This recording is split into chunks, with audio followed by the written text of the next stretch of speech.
Hello, welcome to all. चलिए आज हम अपने ज्योग्राफी की चैप्टर का सेकंड वीडियो में आगे का टॉपिक कवर करते हैं। और आज का हमारा टॉपिक है on the basis of the status of development. Development के बेस पे रिसोर्सेज को किस तरीके से कैटेगराइज किया गया है। तो हमारा पहला है पोटेंशियल रिसोर्स।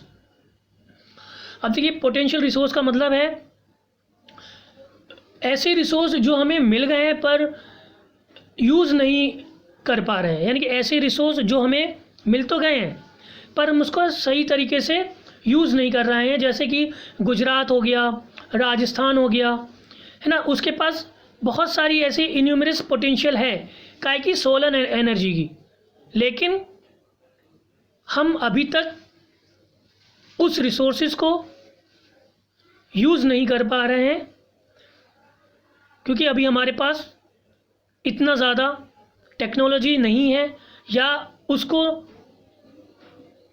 कन्वर्ट करने के लिए बहुत ज़्यादा पैसे की रिक्वायरमेंट है, बहुत ज़्यादा रुपए की रिक्वायरमेंट है, जिसकी वजह से हम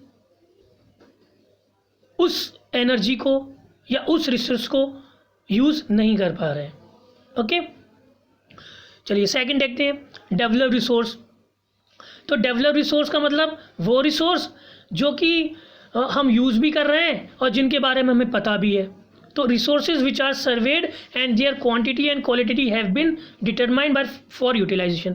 the development of resources depend on the technology level of their feasibility.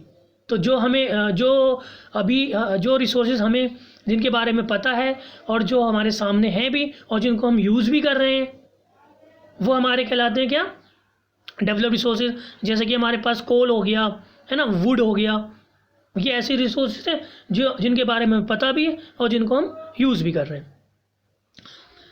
Third है हमारा स्टॉक। अब देखिए, स्टॉक वो हैं जो वो रिसोर्सेज जो हमारे काम आ सकते हैं पर हमें ये नहीं पता कि उनका कैसे यूज़ करना होता है। यानी कि स्टॉक रिसोर्सेज वो रिसोर्सेज जो हमारे स्टॉक में तो हैं, हमारे पास हैं तो, लेकिन उस रिसोर्सेज को किस तरीके से यूज़ करना है, उसका कैसे यूज़ किया जा सकता है, उसके बारे में हमें एप्रोप्रिएट टेक्नोलॉजी नहीं है, नॉलेज नहीं है। जैसे कि इसका फॉर एग्जांपल बहुत अच्छा एग्जांपल दिया है हमारी बुक में। जैसे कि वाटर का एग्जांपल दिया है ना। देखिए, जो हमारा वाटर होता है उसका जिसको हम साइंटिफिकली H2O कहते हैं, है ना। अब उस H2O में O2 और H2 है ना, यानी कि ऑक्सीजन और हाइड्रोजन है, दो गैसों से मिलकर के तो बना है वाटर। लेकिन हाइड्रोजन का यूज़ हम एनर्जी सोर्स ऑफ यूज़ कर सकते हैं हाइड्रोजन का, लेकिन अभी हमें वाटर से यानी कि H2O से O2 और H2 निकालने की कोई टेक्नोलॉजी या प्रोसेस हमारे पास नहीं आया है कि हमें इसको कैसे हम कर सकते हैं अलग अलग, या कैसे हम इसका यूज़ कर सकते हैं। तो ये हो गया हमारा क्या, स्टॉक की वो रिसोर्सेज जो हमारे स्टॉक में, लेकिन हमारे पास वो टेक्नोलॉजी नहीं है कि हम उसके बारे में उसको किस तरीके से यूज़ करना है, उसको किस तरीके से यूटिलाइज़ करना है, प्रॉपर यूज़ कैसे करना है, वो हमारे पास नॉलेज नहीं है, टेक्नोलॉजी नहीं है। तो ये हमारा हो गया स्टॉक। सेकंड हो गया हमारा रिज़र्व। अब रिज़र्व की वो है हमारे पास जिनके बारे में जिनको हम यूज़ करना आता है पर, या जिनको हम यूज़ कर सकते हैं, हमारे पास भी हैं, लेकिन हम उनको यूज़ नहीं कर रहे हैं, हम उनको रिज़र्व करके रख रहे हैं एक ऐसे टाइम के लिए कि जो हमारे लिए जब हमें उसकी बहुत ज़्यादा ज़रूरत हो, यानी कि जिनको हमें यूज़ करना आता है पर हम उसका यूज़ नहीं कर रहे हैं, हम उसको सेव करके रख रहे हैं।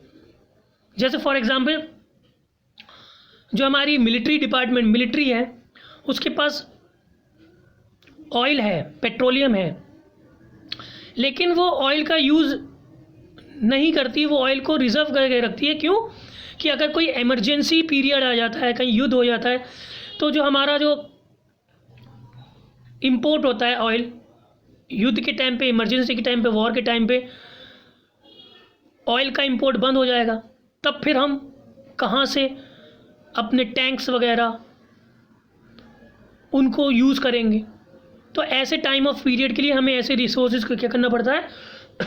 बचा के रखना पड़ता है, रिजर्व करके रखना पड़ता है। Are subject of the stock which can be put into use with the help of existing technically know how, but their use has not been started. These can be used for meeting future requirement. River water can be used for generating hydroelectricity power, but presently it is being utilized only to a limited extent. Thus the water in the dams, forests etc. is reserve which can be used in the future. तो जिनका हम future में हमें use करना है, जिसको हम future में यूज़ करने के लिए सेव करके रखना है, रिजर्व करके रखना है, उसको हम कहते हैं रिजर्व रिसोर्सेज। ओके, चलिए ये तो हो गया हमारे पास रिसोर्सेज। अब हमने रिसोर्स की डेफिनेशन देखी, टाइप्स ऑफ रिसोर्सेज देखे, तो हमें ये बात पता चलेगी रिसोर्सेज हमारे लिए, हमारी सोसाइटी के लिए, किसी भी कंट्री के लिए कितने इम्पॉर्टेंट हैं। तो रिसोर्सेज इतने इम्पॉर्टेंट हैं, इतने मेजर रोल प्ले करता है, जिसकी वजह से जो ह्यूमंस हैं वो रिसोर्सेज का क्या कर रहे हैं?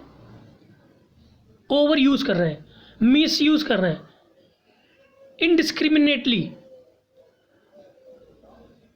यूज़ करते हैं, जिसकी वजह से जो रिसोर्स हैं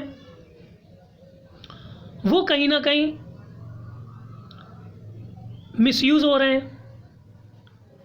उनका अननेसेसरी यूज़ करने की वजह से या ओवर यूज़ करने की वजह से वो हमारी सोसाइटी के लिए, हमारे वर्ल्ड के लिए एक चिंता की बात है। तो आज अब हमारा नेक्स्ट टॉपिक है development of resource. Resources are vital for human survival as well as for maintaining the quality of life. It was believed that resources are free gifts of nature. As a result, human beings use them indiscriminately, and this has led to the following major problems. तो ऐसा माना गया कि resources जो हैं वो free gifts of nature हैं, जिसकी वजह से जो ह्यूमन बीइंग हैं वो रिसोर्सेज का क्या कर रहे हैं? इनडिस्क्रिमिनेटली यूज़ कर रहे हैं, जिसकी वजह से कुछ प्रॉब्लम्स हमारे सामने, हमारे देश के सामने, कंट्री के सामने, वर्ल्ड के सामने देखने को आई हैं। Depletion of resources for satisfying the greed of few individuals. ये देखा गया है कि कुछ लालची लोग क्या कर रहे हैं? रिसोर्सेज का अपनी लालच को पूरा करने के लिए मिसयूज़ कर रहे हैं। Accumulation of resources in few hands which in turn divide a society into two segments, haves and have nots और रिच और पुअर। तो जो रिसोर्सेज का जो एक्यूमुलेशन है, यानी कि रिसोर्सेज जो है वो कुछ हाथों में, कुछ लोगों के पास है, जिसकी वजह से जो हमारी सोसाइटी है वो दो लोगों में डिवाइड हो गई है। एक वो जिनके पास रिसोर्सेज बहुत हैं, एक वो जिनके पास रिसोर्सेज हैं ही नहीं, यानी कि अमीर और गरीब। ओके, चलिए अब हम नेक्स्ट देखते हैं इसके आगे। Third, indiscriminate exploitation of resources has led to global ecological crises such as global warming, ozone layer depletion, environmental pollution and land degradation.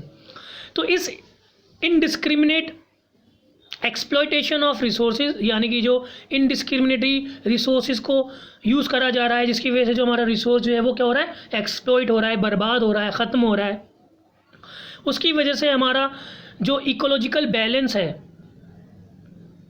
वो क्या हो रहा है? डिसबैलेंस हो जा रहा है। सच है उस चीज़ की वजह से ग्लोबल वार्मिंग हो रही है, ओजोन लेयर डिप्लेशन हो रहा है, एनवायरमेंटल पॉल्यूशन बढ़ रहा है, एंड लैंड डिग्रेडेशन, और लैंड डिग्रेडेशन हो रहा है। An equitable distribution of resources has become essential for sustainable quality of life and global peace. If the present trend of resource depletion by a few individuals and countries continue, the future of our planet is in danger. तो अगर इसी तरीके का हम unbalance use करेंगे resources का, तो वो दूर नहीं कि जिसकी वजह से हमारा जो प्लैनेट है, हमारा जो अर्थ है, हमारा जो पूरा वर्ल्ड है, वो एक बहुत ख़तरे में पहुंच जाएगा, जो हमारे देश के लिए, हमारी कंट्री के लिए, हमारे पूरे ग्लोब के लिए क्या होगा, बहुत हार्मफुल होगा, जिसकी कीमत हमारे वर्ल्ड को, हमारी दुनिया को बहुत बुरी चुकानी पड़ेगी। Therefore resources planning is essential, जिसकी वजह से रिसोर्स प्लानिंग की ज़रूरत पड़ी और ये बताया गया कि हमें रिसोर्सेज को किस तरीके से सस्टेनेबल यूज़ करना है, ताकि जो रिसोर्सेज हैं वो हमारी आने वाली जनरेशन, फ्यूचर जनरेशन के लिए भी यूजेबल हो सकें, फ्यूचर जनरेशन का भी ख्याल रखा जा सके, उनको भी आने वाले टाइम में पानी मिल सके पीने के लिए, खाना मिल सके खाने के लिए। और ये तभी पॉसिबल है जब हम रिसोर्सेज को सस्टेनेबली यूज़ करेंगे। तो अब हमारा नेक्स्ट टॉपिक है सस्टेनेबल डेवलपमेंट, की यहाँ डेफिनेशन दी गई है। Sustainable economic development means development should take place without damaging the environment.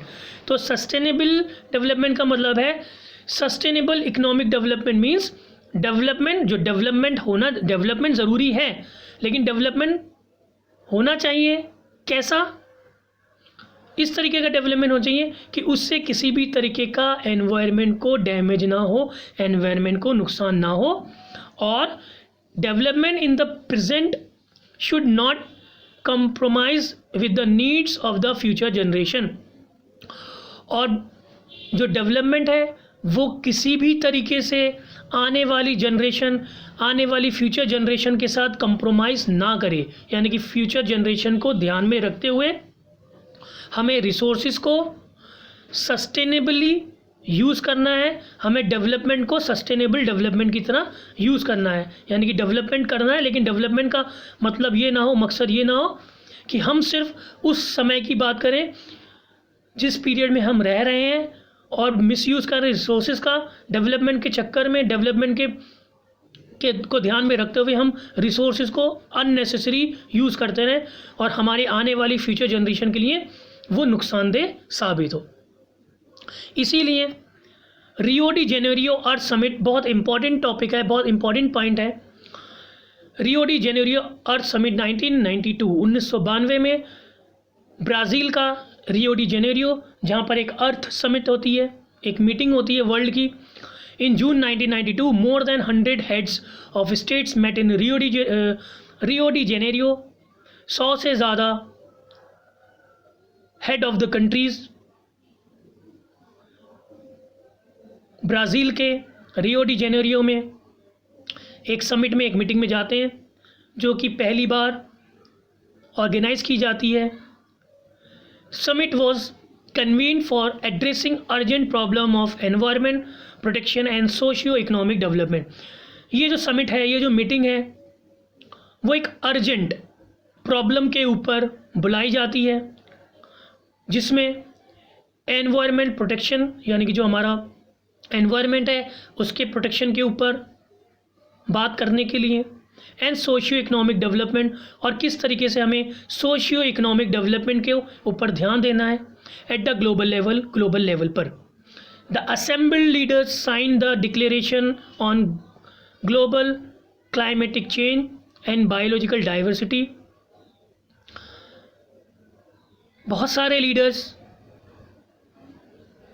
ने अपना ये डिक्लेरेशन दिया